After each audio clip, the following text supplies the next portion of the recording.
Excellent. Good morning, people. We are excited to have Dr. Pedro Texeira from University of New Mexico in Albuquerque present to us today on updates in CRRT. I like how he calls it CRRT and not CKRT. Dr. Texeira is an associate professor in the Department of Internal Medicine in New Mexico. He's a dual trained. He's a intensivist and nephrologist.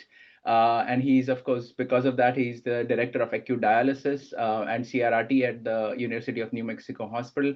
He's the associate program director after just, as I found out, being a program director for several years of the nephrology fellowship. And his academic interests are mostly in, the overlap between critical care and nephrology. And he's written a lot of, he's part of trials, and he's written very interesting and useful reviews on this topic. So welcome, Pedro. Thank you, Swapnil, for that kind introduction. Let's go ahead and get started. Those are my disclosures. In short, we're going to talk about two major topics, and I am going to try to follow the recommendation to keep the discussion bit closer to 40 to 45 minutes and leave some time to discuss, a lot of other possible sort of subtopics within CRT. There's a lot of interesting work going on in this field, but we're going to focus primarily on dose first and then talk a little bit about anticoagulation. So let's go ahead and jump in. As many of you will know, the recommendations that currently exist for dosing of CRT come from these two seminal trials published in 2008 and 2009. The first was the VA NIH Acute Renal Failure Trial Network, or the ATN trial. The second was the randomized evaluation of normal versus augmented level of kidney support for AKI, which of course is known as the renal or the renal trial. These two studies collectively, between them, randomized over 2,000 patients undergoing CRRT to two dose ranges of CRT dose. The modality of CRT in both cases was CVHDF, and in short, these patients were quite sick. Probably the most important difference between these two studies was that the ATN trial also had an allowance for patients to get IHD or SLED, and in that patient subgroup, although it was the minority of the patients in that patient subgroup, they considered the intense therapy to be 6 times per week as opposed to 3 times per week. And then, as we will see here, there was absolutely no difference, no real signal whatsoever in terms of their primary outcomes, which was 60-day mortality and 90-day mortality, respectively. And if anything, the rates of complications were higher in the higher intensity group, but for the most part, these were, would be reasonably considered minor complications rather than major complications. Certainly, hypophosphatemia is more common with higher intensity CRT that was observed in both groups. And in the ATN trial, they also noted some degree of higher rates of hypotension as well.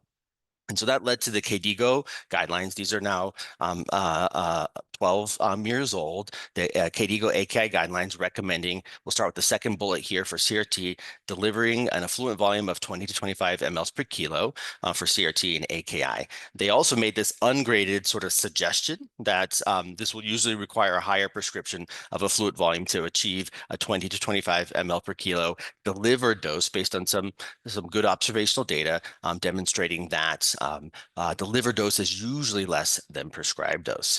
They also commented on the appropriate dose of IHD or prolonged intermittent renal replacement therapy in a setting should be essentially what they meant to say, because this is technically a typo in this. They recommend delivering a KTOV of 3.9 per week, but that's not the appropriate way to sort of combine KTOVs from single pool KTOVs from intermittent modalities, because it doesn't take into account urea generation and the time interval between the treatments. But basically, they recommend taking the approach used in the ATN trial of prescribing 3 times weekly intermittent hemodialysis therapies, each with a single pool KTOV of 1.3.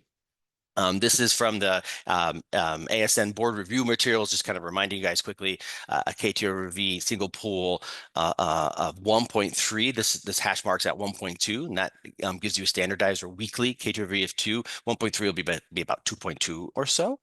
And when we discuss sort of dose and modality, I do think thinking about the standardized K2RV is actually useful. This is not something that I think you need to think about necessarily day to day, but thinking about these modalities, I think there's an important sort of difference here that I think may be lost on some providers. So most of you will be aware of this concept of maximal clearance being the most for intermittent HD, right? It's actually even somewhat higher than a native kidney. But on the other hand, while the maximal clearance is highest for intermittent modalities, the standardized K2RV or the weekly K2RV, or you can think of it even daily dose if you want to think of it that way. The daily dose of CRT ends up being higher when you take into account, despite the fact that the instantaneous clearance is lower, ends up being higher because it's 24 hours per day. And that actually has some implications for patient care and drug dosing, et cetera, et cetera. When thinking about these dose limitations, I think it's important to realize that there's some important limitations. This applies to routine AKI in the ICU. There are a lot of special circumstances that are not necessarily well captured in these two seminal trials. For example, the ATN trial actually explicitly excluded rhabdomyolysis, but none of them would have been enriched with patients with, let's say, rhabdo or tumor lysis syndrome, in scenarios where not only do you have loss of clearance of solute due to AKI itself, but you're basically dumping potassium from cell death into the circulation. And to keep up with that, you're going to routinely need more than 25 mLs per kilo. It certainly, of course, doesn't apply to poisonings. In that situation, of course, I have the asterisk there to remind me to tell you that like the preferred modality is always going to be IHD. That instantaneous clearance is the most important thing when you have poison in your blood, of course. But those recommendations are completely out the window in that type of situation. You could argue that maybe those limitations don't apply to ECMO or other sort of subpopulations that are poorly studied. We're going to talk about these next 3 points in a little bit more detail. We'll introduce the concept or bring up the comments of concept of dynamic dosing. We'll specifically address obesity, and then we'll talk about this idea of a lower dose limit not being well defined. And so dynamic dosing is something we probably all do with, regardless of whether we think of it in this manner or not. And to be fair, there's not a lot of great data about how best to do this, but I think this is just a plug for the fact that like each day you round on a patient on CRT, it is easy to some degree if they're on 25 mLs per kilo and their labs look, there's nothing, awful in their labs, so just quickly move on. If you're on a busy service, I myself may occasionally do that, but I am a critical care nephrologist and involved in education, so often we'll pull the fellow aside and ask for a little more detail, a little more thought. It is important, I think, to serially evaluate whether your solute clearance that you're providing is adequate or sometimes too much. So in this little figure from an editorial that I co-authored, there's an example of a patient that maybe, let's say, for example, got started on CRT in the context of cardiorenal syndrome. And at first, they're making okay, numerically decent amount of urine. They're not necessarily oliguric, but let's say insufficient to achieve their volume goals. You may start them on CRT primarily for the goal of volume removal. But let's say a couple days in, they become hypophosphatemic, their BUN and creatinine are low or whatnot. You may back off on the dose a little bit. But as we'll talk about a little bit in subsequent slides, when you start RRT, to some degree, that process itself tends to promote oliguria. Let's say she becomes oliguric over the next few days, you may go back up to more of a standard dose.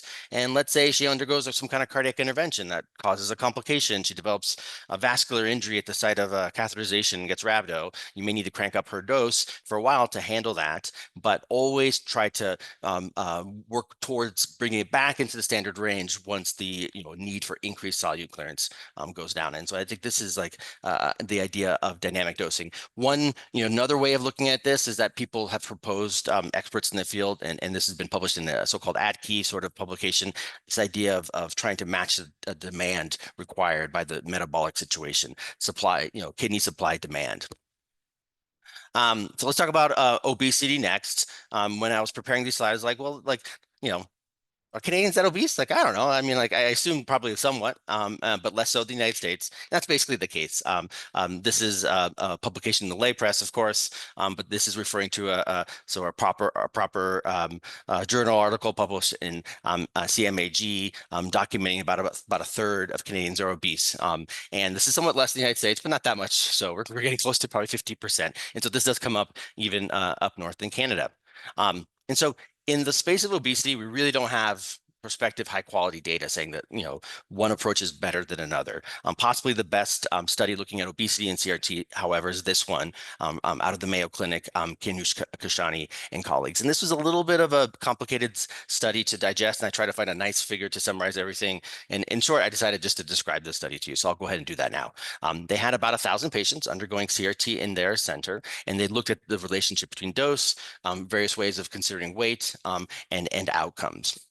One of the primary things that they found was the so-called obesity paradox, which has been previously documented in patients with AKI in the ICU undergoing CRT, other critical care syndromes as well. And as many of you probably know, this has also been observed in end-stage kidney disease patients undergoing maintenance dialysis as well. The paradox, of course, is that patients who are obese in most settings in the general population have worse mortality, more poor outcomes. But in this setting, it appears to be somewhat protective. And they observe that in this study, which again has been seen before to variable degrees in studies of CRRT. And then they looked at this relationship between obesity and dose. And in their population as a whole, particularly among the obese patients, the higher the dose of CRT prescribed, the higher the mortality they observed. Now, this is observational, but very sort of thought-provoking. And then they went back and looked at these relationships when, rather than looking at actual body weight, they considered adjusted body weight and ideal body weight. In the case of adjusted body weight, some of those observations were essentially attenuated. They're still there, but somewhat statistically weaker. And then when using ideal body weight, both of those relationships actually were no longer observed. So in other words, when considering ideal body weight, higher dose, relationship between higher dose and mortality was completely attenuated. It was no longer statistically insignificant.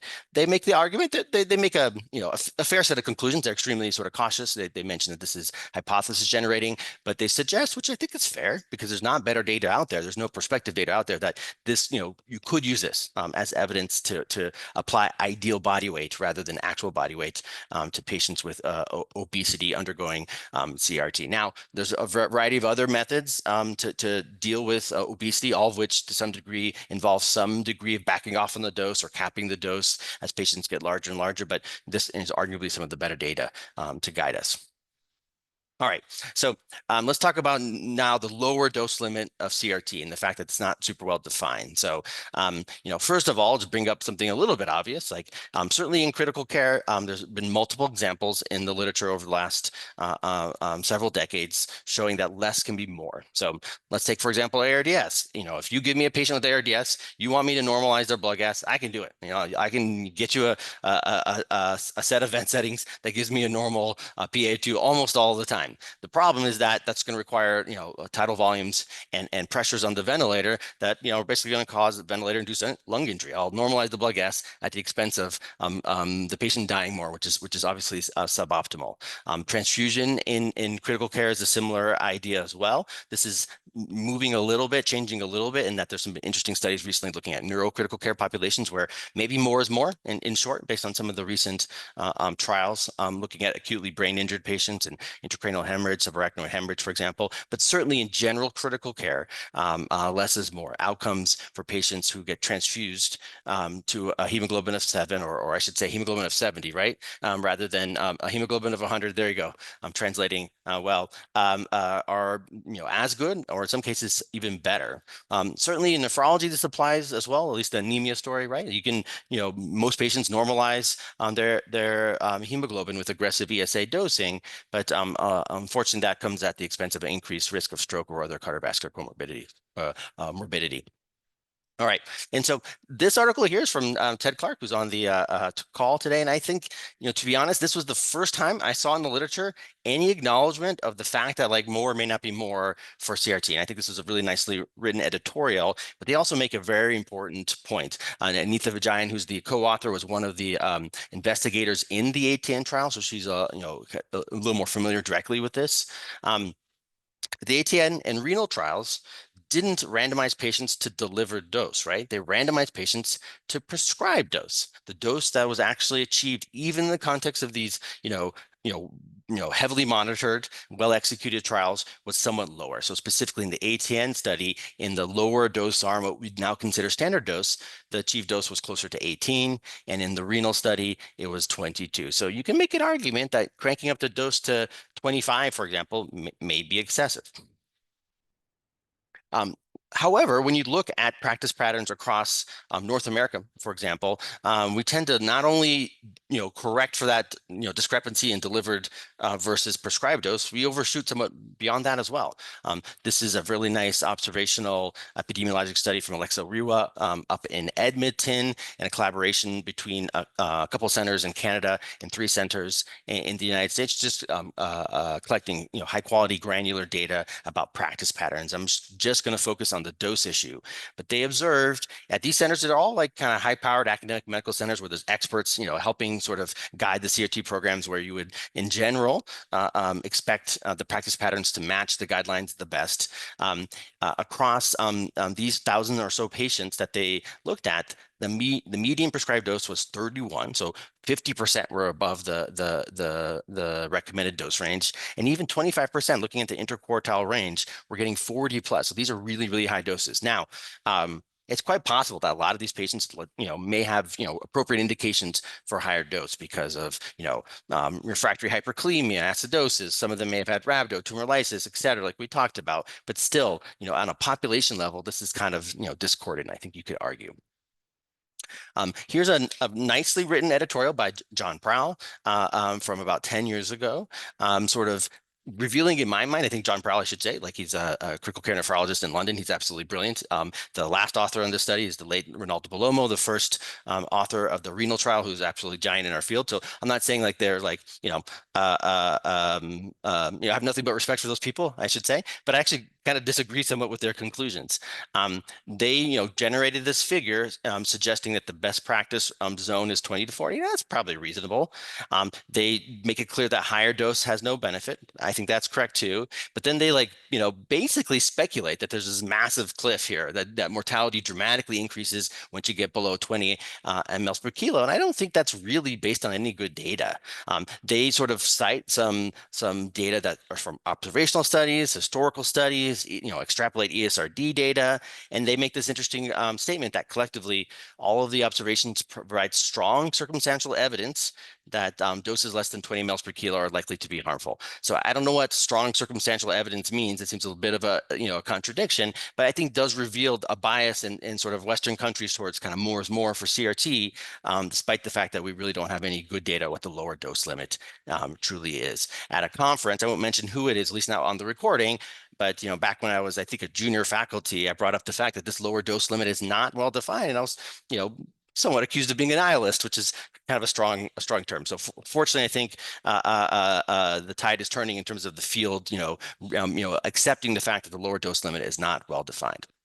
And so I'll pose a few questions to you. Is why would higher doses potentially be harmful? Like, why would lower be more? Why would less be more potentially in this situation? I think there's 3 possible sort of mechanisms for this. So the first idea is the idea of, if you want to be a little bit glib, is that dialysis begets dialysis. I think we all sort of kind of know this to some degree, and there's a few ways of kind of arriving at this conclusion. Possibly the best kind of modern data to prove this point comes from the START AKI trial. Now, this was a study, of course, looking at initiation. Right?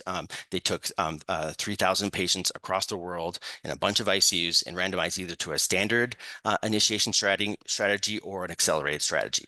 In the accelerated strategy, basically everyone got started, almost everyone got started on RRT within a timely manner. And in the standard strategy, importantly, about 40% of patients ended up getting no RRT at all. And of course, the top line result is that there's absolutely no mortality difference, right? This is kind of the big and baddest and final word to some degree on this issue, at least for standard, typical ICU patients, that early initiation is not beneficial. But arguably the most important result of this study, in my opinion, potentially, is a secondary outcome. It's this pre-specified secondary outcome in which they found that at 90 days, there was a statistically higher proportion of patients that were still stuck on dialysis in the accelerated strategy.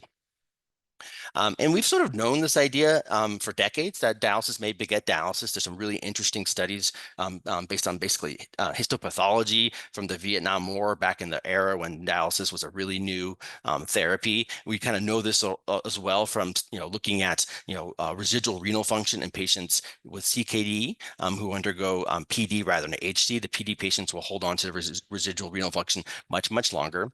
And the idea is that IHD itself may be harmful to residual kidney function.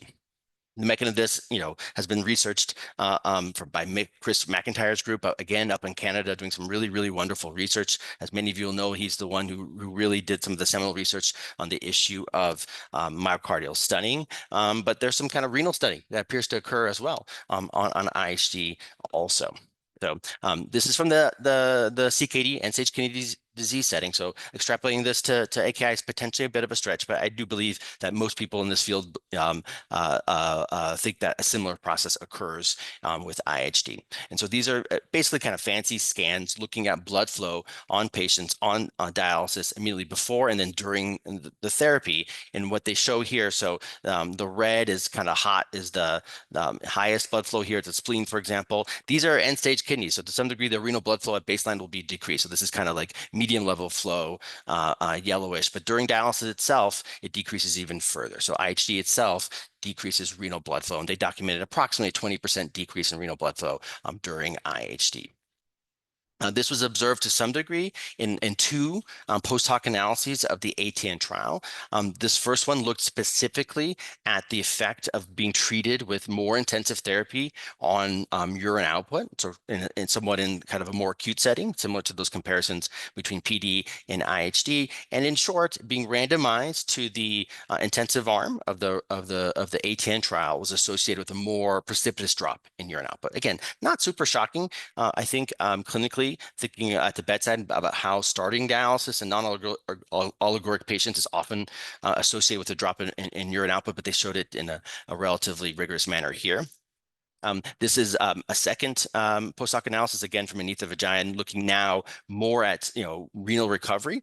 This was restricted to the 250 or so patients that underwent IHD as their modality of therapy in the ATN trial, but nonetheless, they were able to show that the intensive arm of therapy was associated with higher rates of ongoing dialysis dependence at day 28 in this post-hoc analysis. So why would higher dose RRT potentially be harmful? Is possibly via prolonged RRT dependence. All right, let's talk about what else could possibly be harmful. So kind of like the anemia story or the ventilator story in critical care, like these are not perfect therapies, right? We have intended effects of RRT, but there's also unintended effects as well. And the balance of those things needs to be sort of rigorously examined. So these dialysis machines, these CRT machines are not intact kidneys.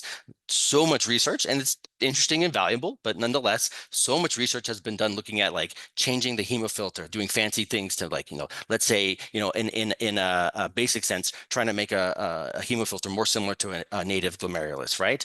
But probably the biggest difference between any of these machines and an intact nephron is that there's no tubule, right? Like there's absolutely no tubule at all. So you can have the fanciest filter in the world, but there's never going to be tubular secretion or reabsorption of solute. And I think to some degree, that's probably the biggest difference between these machines and intact kidney. It has a whole bunch of care implications, the most obvious of which potentially is drug dosing, right? It's a whole bunch of drugs that are renally excreted, but not dialyzable, and this is the basic reason why.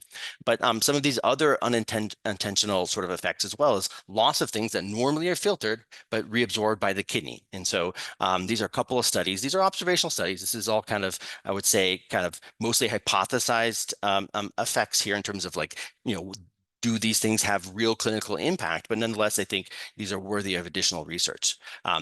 Collectively, in some of these observational studies, they documented that patients undergoing CRRT, and again, this gets back to the idea that the total weekly or daily dose of CRT is higher than IHD. So it's worse for continuous modalities. The amount of loss of protein or small proteins and amino acids with CRT is on the order of 10 to 20 grams per day, which is quite a bit. So myself and colleagues who have done some research in this field have hypothesized, in short, that this may aggravate ICU-associated weakness. So to some degree, we're doing a better job of helping patients survive critical illness. And so we're focusing more and more our research efforts to improving the quality of life afterwards. And so ICU myopathy is a major, major form of morbidity that is experienced by, of course, by patients who survive critical illness. And there's some basic science suggesting that AKI itself, through a variety of mechanisms I'm not going to get into, may promote muscle wasting, but certainly one hypothesized part of this picture is amino acid wasting through RRT. We investigated this somewhat in a multicenter pilot trial. And I'm not going to bore you with the statistics because, in short, this was a challenging study to execute, as most CRT studies are, especially during a pandemic. But I can say qualitatively, although our sample size ended up being smaller than we liked, would have wanted, we were able to do ultrasound of the rectus femoris muscle. This is probably the most imaged, I guess you can say, muscle in the literature when we think about measuring directly ICU-associated muscle wasting. And we're able to show that the patients undergoing CRT had a level of muscle wasting comparable to patients, let's say, for example, the largest group that's been studied when looking at ICU-associated weakness, patients undergoing mechanical ventilation, for example. So more research is needed, but very sort of provocative findings indeed. I want to take a short break to get some coffee and water. All right. So why else would higher dose RT be harmful?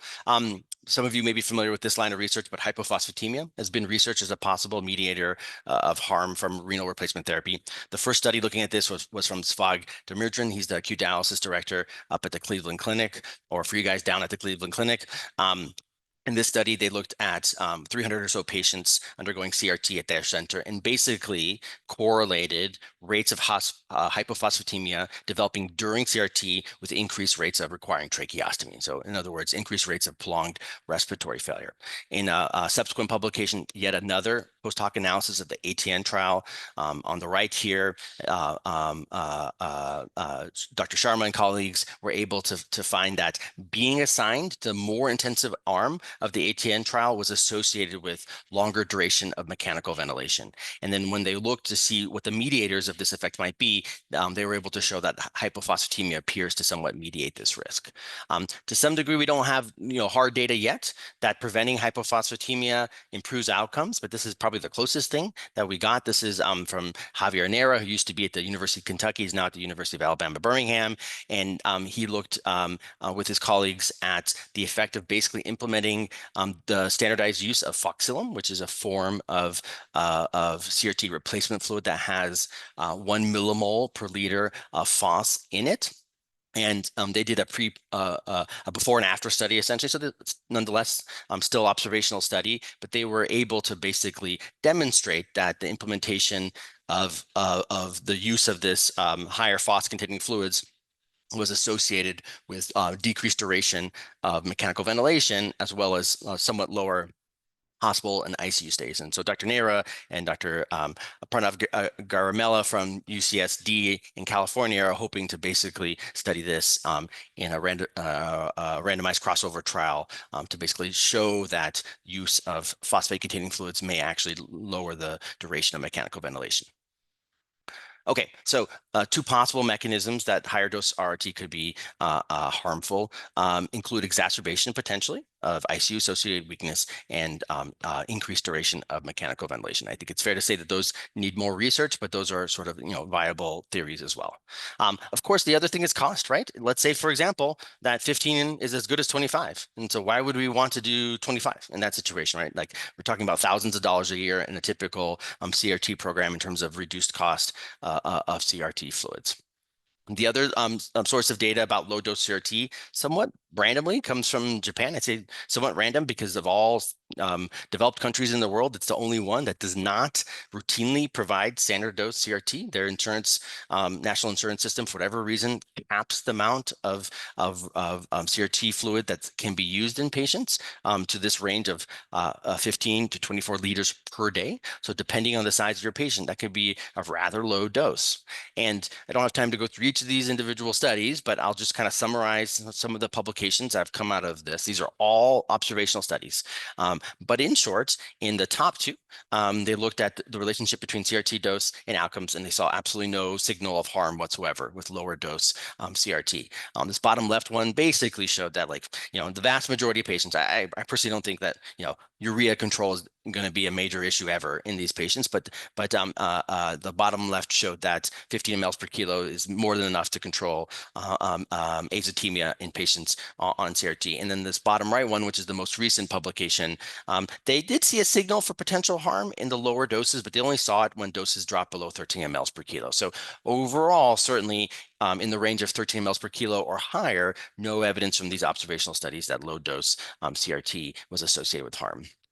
To some degree, this was done a little bit recently in North America and not in a coordinated way and not studied in any with any degree of rigor. But certainly during the pandemic, UNM and a bunch of other centers, of course, encountered major disruptions in either just out of control number of patients, or in our case, we had a major disruption to our CRT fluid supply.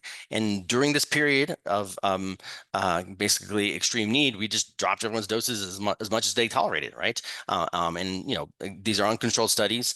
Similar things happened in New York City, of course, and those sort of experiences were also published as well. I'm also aware that in other centers in the United States, I'm sure this happened worldwide, other centers were doing this too. Some of them were not, publishing their results, or kept it quiet, the fact that they were dialing down the dose just to survive. But certainly we've done this before, and as far as we could tell, like nothing obvious happened to these patients. And so fortunately now this issue is going to be studied in a rigorous manner. There's actually 4 ongoing RCTs that's going to look at this. One's from Japan, another one's from Germany. One of them is from Canada. Sean Backshaw is leading this effort out of Edmonton, and yet another is from Spain. And these studies differ a little bit in somewhat of their approach to this issue, but all of them are looking at an intervention of a somewhat lower dose, comparing it to kind of a standard dose.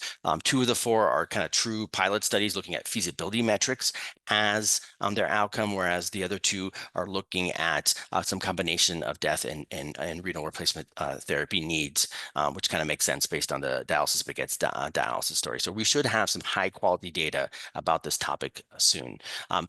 These 3 studies, the LIMIT, the WISDOM, the CRRT-1 studies, are all sort of acronyms based on the study name. I thought this was a little bit weird.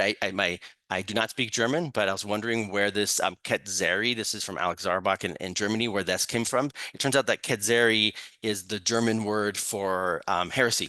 So again, sort of getting at this idea that the previously existing bias in the field is that more is more. Okay, so for the next 10 or so minutes, let's talk a little bit about anticoagulation, then we'll pause for questions. So I'll go a little bit quicker on this. And basically, we're going to talk about citrate. So returning to these KDIGO guidelines from 2012, they first of all recommend using anticoagulation if there's not a contraindication for most patients requiring RRT in the setting of AKI. And then secondly, they make this suggestion, at the time it was suggestion, to use regional citrate rather than heparin in patients who do not have a contraindication to citrate. And this was based on pretty good data at the time. So these are 2 meta-analyses that were published a couple years after or so the KDIGO guidelines summarizing the data up until that point. Both of these have about a dozen randomized trials and about 1,000 patients, and both of them clearly showed, based on these prior smaller studies collectively, that citrate reduces bleeding rates and is more effective than heparin for prolonging filter life. Not really a debate at that point, but nonetheless, these findings were subsequently confirmed by the RICH RCT, which was carried out again by Alex Zarbach and colleagues and published in JAMA in 2020. So this ended up being by far the largest study looking at this issue. And so, interestingly, what they looked at was co-primary outcomes of filter lifespan and mortality, actually. So one of these prior studies looking at citrate had compared citrate to actually, in that case, a form of low molecular weight heparin. They actually, in that prior smaller study from Europe, they had observed a lower mortality with citrate. And so that was kind of intriguing sort of finding. So they decided to look at mortality as an outcome. This study, the RICH trial here, ended up being terminated early because both outcomes met pre-defined stopping rules, but in opposite direction. So in other words, the filter lifespan after enrollment of about 600 patients into the study was clearly, going to come out in favor of regional citrate. After they sort of adjusted for some baseline differences, they observed a highly significant 15-hour difference in filter lifespan in favor of citrate. The mortality outcome, however, met a futility stopping points. They were never going to show statistically any benefit from citrate. There was a slightly lower mortality with citrate with, using a pre-specified adjusted analysis. It's kind of like flirting with significance, but in short, the study was never going to reach significance, and so they stopped the study. And so I think this does nicely summarize or recapitulate the Efficacy, I have to use the word carefully, efficacy of citrate. It's clear that citrate is better than heparin in terms of prolonging filter life. They did observe, I should say, as a secondary outcome, decreased bleeding with citrate compared to heparin, but does not appear to affect mortality. Despite all this, the uptake of citrate, I understand you guys do use citrate, we do too, but the uptake of citrate has been kind of spotty across the world. These are data from the United States specifically. This was a survey of about 150 nephrologists and intensivists published a couple years ago, looking at what's actually used typically for CRT across the United States, and citrate ends up being about a third or less. More recently, earlier this year, a survey utilizing the ESICM sort of structure, basically surveying intensivists and nephrologists across the world, looked at this as well. And the uptake of citrate worldwide a couple years later is a little bit higher, but still there's plenty of people who basically still have some kind of concerns or fear about citrate, because it certainly comes at the expense of more complexity. It's more work. Like, even for myself, I absolutely love citrate. I think it gives me good job security because I don't think anyone understands it as well as I do at UNM at least. But it's more work. When I'm on service and I have 3 patients on citrate, I'm more likely to be pestered about the protocol because it is complicated. The issue of cost effectiveness has also been kind of brought up as a possible reason not to do it. In general, I think if you do it well, it probably is cost effective. So citrate is more expensive, but if you're able to prolong filter life sufficiently, you'll make up the difference. This has been shown nicely in some single center studies, but these are all centers where citrate's being implemented by experts who have a nice protocol and are able to really train the nurses well and implement this in a high quality manner.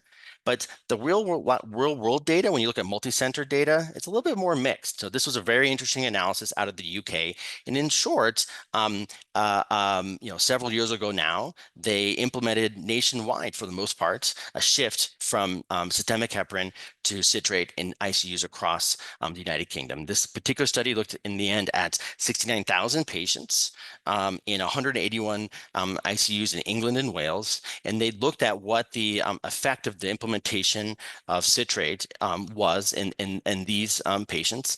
And they did what's called an interrupted time series analysis, basically, looking at what the step change in some of these outcomes was with this shift from heparin to citrate. Mortality wasn't changed. That's expected. No one really expects anticoagulation to save lives per se, but they actually observed that the ICU length of stay went up, and that was statistically significant. The duration of RRT support went up. That's kind of disappointing.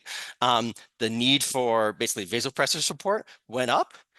Bleeding looks like here it decreased a bit. This ended up being a trend towards decreased bleeding, but wasn't even statistically significant. As part of this, they also did a cost effectiveness analysis, and not surprisingly, based on these clinical outcomes, they estimated the likelihood of citrate being cost effective of being less than 0.1% based on these data, which is kind of damning, pretty bad. And so I think this really sort of drives home the point that citrate is great. Citrate is absolutely amazing if it's being run by people who know what they're doing. This is a picture of Alex Zarbach, Javier Nera, Shida Tawani, some of my sort of frequent collaborators, world experts in critical care nephrology. If they're running the program or sitting outside the door of the ICU room, the citrate's going to run beautifully, and it's going to do what it's supposed to do. But at a average hospital, this is a picture from ChatGPT of a clueless doctor. That was pretty good. If an average doc is running the show and they don't really understand it well, or the system, probably more importantly, is not well trained to implement this well, your outcomes may be pretty mediocre. So the question is, what next? So I do think additional data are needed on this issue of efficacy versus effectiveness of citrate. So again, effectiveness is kind of the real world outcomes, considering everything else, not just the drug itself, as opposed to efficacy, which clearly the efficacy is high. And then I think some alternatives to heparin or citrate should probably be investigated. Maybe it's worthwhile to try to find something that works, let's say, almost as well, but it's less complicated. And so I don't have time to delve into these in too much detail, but here are 3 types of anticoagulants that are at least being looked at. to limited degree. One of them is the nafamostat, so a little bit of a conflict of interest in that I'm the national PI for a nafamostat study that's going on in the U.S. But in short, nafamostat is a completely different anticoagulant from anything that we have in North America, but is basically a broadly acting anticoagulant that has an extremely short half-life. And so the idea is that it's not entirely regional. I can tell you from patients in this trial that there's a small shift in their systemic ACTs, for example. So they're slightly systemically anticoagulated, but produces nearly regional anticoagulation, and it's just infused into the circuit, and then it wears off, and there's no complex reversal required. And so we're hoping, if the study's successful, to basically bring nafamostat to the United States, obtain FDA approval, and use it. This substance, some of you may know, has been used in Japan and Korea for years. It's never really been evaluated in rigorous RCT before, but it's been used for 20 plus years in both of those places and is somewhat the standard of care. Prostacyclin is a very, very similar kind of story. It has a little bit different, pharmacology, but again, is extremely short acting. This is used to some degree in the United States in pediatric CRT, but not any data that I'm aware of in adults. And then there's a lot of interest in direct thrombin inhibitors, particularly bivalirubin. And this is being looked at actually more for ECMO, but I think this may also be a very promising option for CRT as well. I think, in short, bivalirubin is superior to heparin. It's just more expensive, so it's not used routinely. Just very briefly, there's a lot of interesting research going on in the space of CRT. Possibly the most exciting is the ECRRT, it's hard for me to say, trial. So this is by Stéphane Gaudry and colleagues in France, the lead PI for the KIKI and KIKI2 trials, randomizing 1,000 patients to IHD versus CRT. So that study is ongoing. I think they'll be very, very, very interesting. Lots of other sort of interesting studies going on, a good chunk of which are of course, going on in Canada, some of you might know, but for the purposes of time, I will stop. I think I've said everything in terms of these conclusions already, but it's already about a quarter to the end of the hour. So we can go ahead and pause for any thoughts or questions at this point. Fantastic. Thanks, Pedro, for that whirlwind tour of dose and anticoagulation. There is one question in the chat. Our critical care nephrology fellow is asking about the relation between CRRT and weakness. Is it just that the micronutrient stuff you're talking about, or maybe because they're stuck in a bed longer? Do we know about that? Wonderful question. I don't think, certainly our study didn't tease that all apart. It would be relatively hard to do. And so that may be part of it. A few thoughts about it. I don't have a cohesive answer about it. Somewhat dodge it and make some points about sort of physical therapy and CRT. Many institutions have the tendency to basically stop mobilizing their patients while on CRT. That's probably not the right thing to do. I'd say probably because, again, we don't have randomized control data. All that said, just in general, critical illness, showing benefit from physical therapy in randomized trials has been hard to do. A lot of studies have tried and failed, and I just think it's tough. I think the research is tough, but I think most people agree that some degree of physical therapy is necessary and appropriate. And so patients on CRT, there was a systematic review done again by Dr. Nera. Kirby Meyer is a physical therapist who's at the University of Kentucky and does mostly research now. They show that the rates of complications, like major complications from doing some degree of, it's still going to be limited, but some degree of limited physical therapy while on CRT is extremely low. It's a fraction of a percent. And so we probably should be advocating to mobilize to some degree our patients, while still on CRT. And that may be simple things like getting them to the edge of bed and that sort of thing. You can mobilize a patient on CRT just like we can do it on patients on ECMO. The issue with that, relying on that to some degree, is that it requires a ton of work, right? For someone on CRT to even get up at the edge of the bed requires 2, often 3 physical therapists plus a nurse in the room manning the lines to make sure nothing goes wrong. And so part of that is why I think while we should advocate that our patients, when appropriate, get physical therapy, is some of these studies looking at more rapid de-escalation or more thoughtful de-escalation of RRT, I think are pretty exciting, is because it is fair to say that if you disconnect them from the device, they're more likely to get higher quality RRT. But how much of it is just immobilization versus the non-selective removal of amino acids? I don't think we have a clear answer to that. As a sort of follow-up to the study that we've already published looking at the clinical outcomes, as well as the ultrasound findings of muscle wasting. We are going to do some metabolomics and look at sort of a little more detail what is indeed lost. That's been done to some degree before already, but we're hoping to do it in some more detail. So we may get some more information about that. But nonetheless, the nature of this is it's hard to tease those apart in any sort of research protocol, I would say. Yeah. I see Dr. Clark has his hand raised. Exactly. Go Hey, ahead. Pedro, thanks for a great talk. Just along those lines, we have those patients who stay on CRRT for, sometimes days at a time, and they're getting a lot of dialysis, even if they're not overdosed. And so, you're alluding to that you're going to do studies in this area, but like, what's your sense of like what the role is of like micronutrient depletion, like carnitine and like the things that we're removing that we don't really think about or measure? Yeah, it's a great question. So within CRT, I'll share the caveat that I'm not an expert on nutrition. So some of my colleagues could answer this much more better than I. But I think it's probably important. I think things like carnitine deficiency, I think, are probably underdiagnosed in patients on long-prolonged CRT. And indeed, I think you bring up something important, although it's hard. I actually looked at this a little bit in preparing these slides because I think it's a valid point. Like others, like yourself, have made the point that the epidemiology of CRT is shifting a little bit to increasing durations of therapy for patients who have like really prolonged complex courses. So all of these potential harms may be increased in that degree. But we all sorts of micronutrients, like basically every single water soluble micronutrient to some degree is going to be removed to variable degrees with CRT, and that's been studied in some of those observational studies that I also looked at amino acid depletion. And should we be starting everyone on prolonged RT, let's say a week or longer, on supplements like carnitine supplements? It's probably reasonable, but we don't have high quality prospective data to say that like it's poor practice not to yet, I would argue. But I think we need more data. I think we need more research. But it's a really important issue, I think. Excellent. Thanks. Thanks. And so there's additional questions about adding amino acids to HF HD solutions. So great question. This has been looked at to some degree more in the a chronic dialysis setting. And thus far, the only thing that's been rigorously shown is that if you give amino acids, the levels are better in the blood.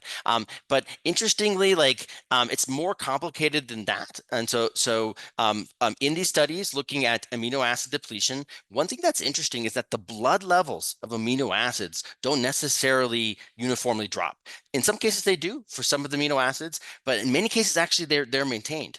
There's a small drop that's sometimes observed in the first 24 hours, and then throughout the rest of the course of their CRT, despite the fact they're on it for days, the blood levels are maintained. And so what's likely happening, this is hard to prove, but what's likely happening is that the blood levels, through some kind of homeostatic mechanism that we probably don't entirely understand, but the blood levels are being maintained at the expense of something, which is probably tissue, amino acid, or protein stores. And so to some degree, prolonged CRT may be, sucking these micronutrients directly out of the muscle, which is, again, our theory to some degree, and why we're looking at this line of research. But again, it's been looked at. You certainly can boost the levels and prevent some of the depletion that occurs by adding it. But whether that would be effective at restoring tissue amino acid stores, I think needs to be proven. Can we separate volume removal from solute removal in acute dialysis? Is volume removal more important than solute removal? I think volume removal is at least as important as solute removal. Wasn't really the topic that I discussed. I think volume removal is probably harder to study too. There's been a few studies looking at this. Ragi Murugan at University of Pittsburgh has looked at this issue in some detail and has attempted to study this in a trial. And in short, it proved pretty hard, I think is the short version. I don't think there's anything practice changing that came out of that line of research, just because protocolizing volume removal and using an RCT to study it, I think is extremely difficult. But I think volume removal is extremely important, less relevant to the topics that we're discussing right now. I don't know that, the additional solute loss that occurs, or additional, for example, amino acid loss that occurs through volume removal for the purposes of volume maintenance is going to be relatively modest. The most of that's going to be attributable to the therapy fluid being used for clearance. But no would be the answer. I don't think we can separate them, and I think volume removal is really important as well. Absolutely so.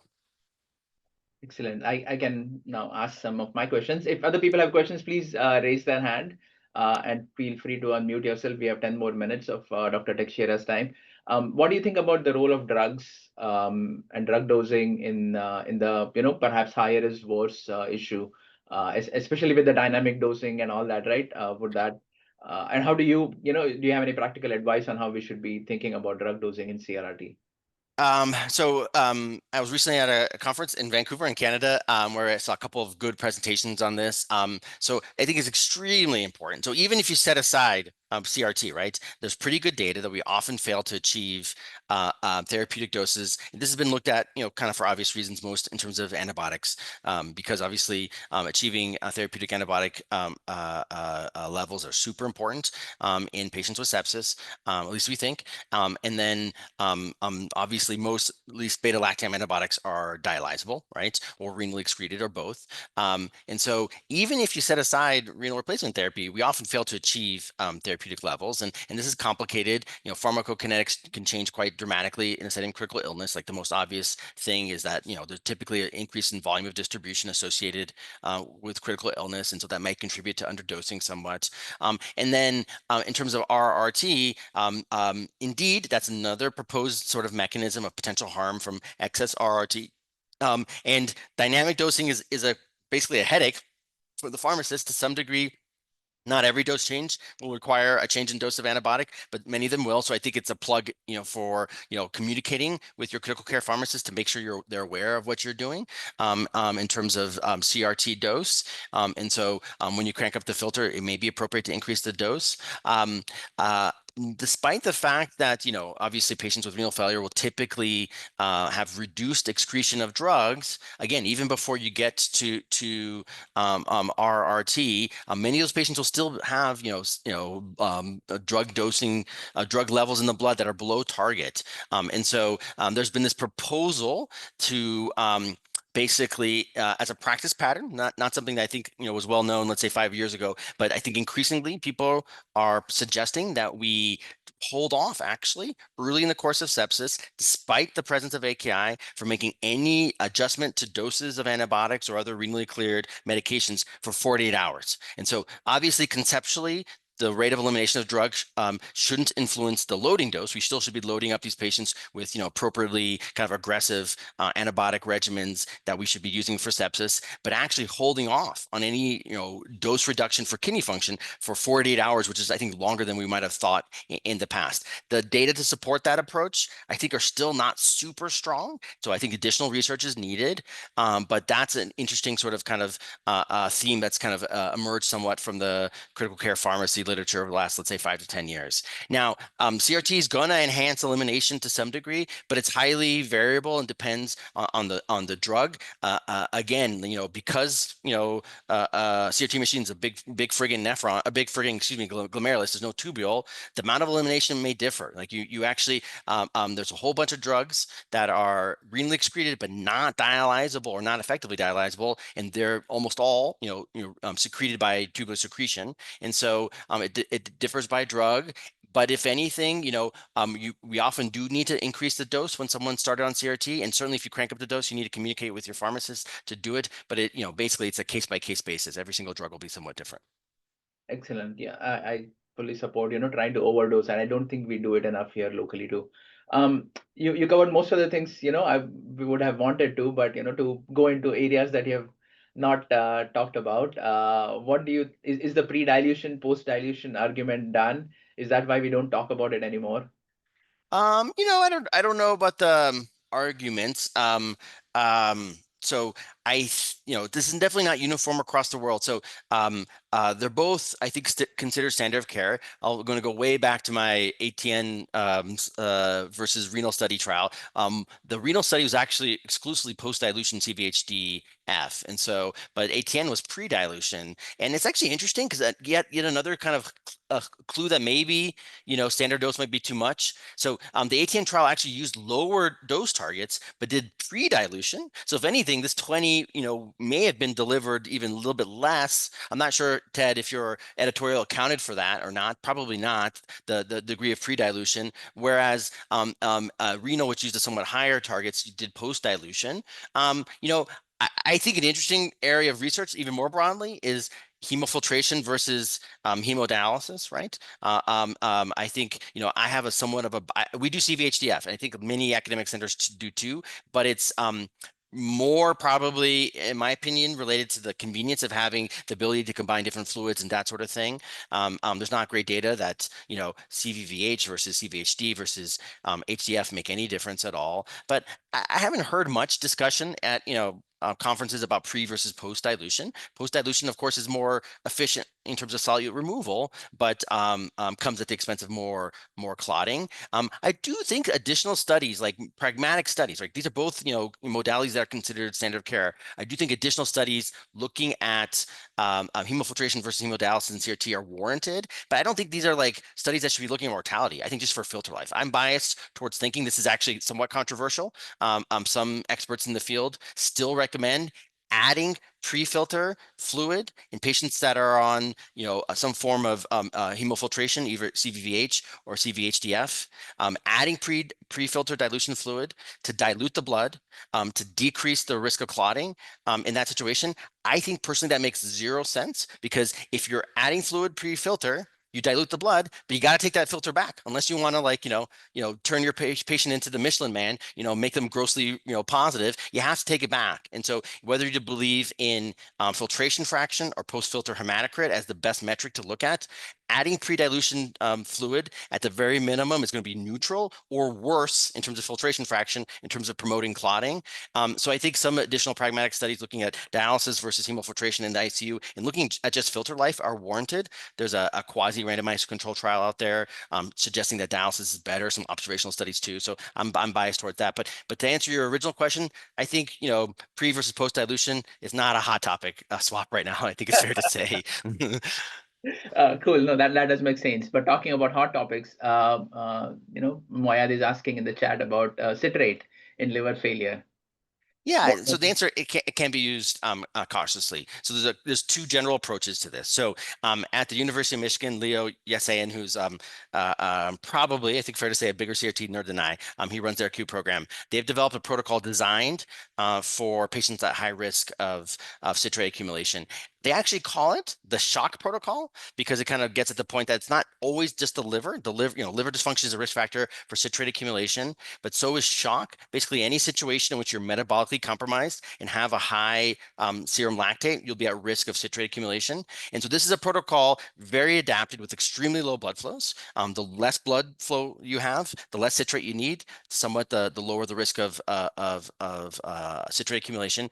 They use relatively low blood flows and relatively high doses of affluent of CRT doses.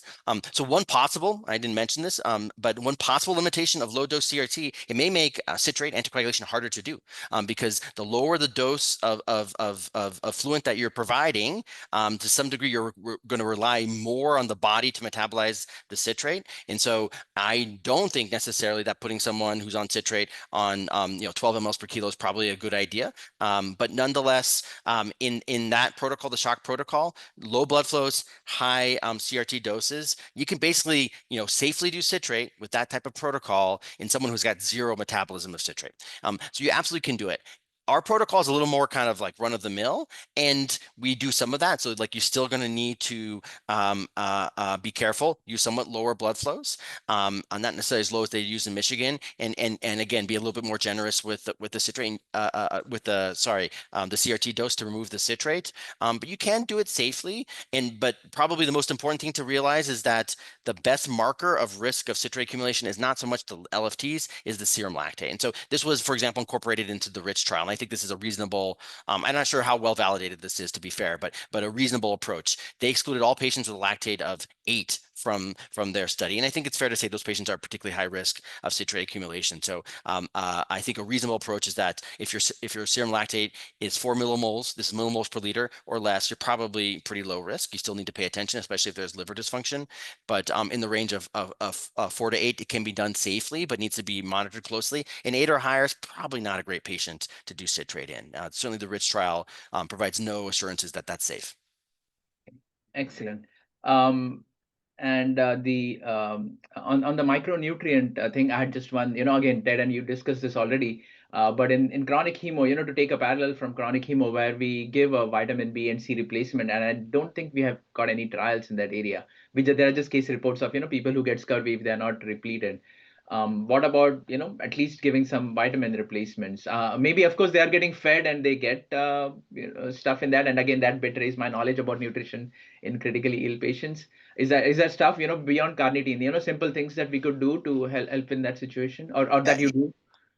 So I don't. Is what I have to admit, and maybe I should basically. But and again, the data to support this aren't there, and so that's part of the reason why. And if they're on CRT for 72 hours, it probably doesn't matter, So I do believe the prolonged, like Ted brought up, the prolonged CRT courses, those are patients who this is probably more important, but there's not good prospective data yet. So we don't routinely do it. I do think that like our nutritionists will do it. So like on the nephrology side, we don't do it, but our nutritionists will do it, especially in patients who are at higher risk of complications from malnutrition. Like most obvious would be surgical patients or patients with wounds, right? And those patients, they often get higher doses of zinc, for example, to help promote wound healing. But to be honest, it's clinically initiated more by our critical care nutritionists, less so than nephrologists. But I think it's an area that we need more research. We need more data for sure.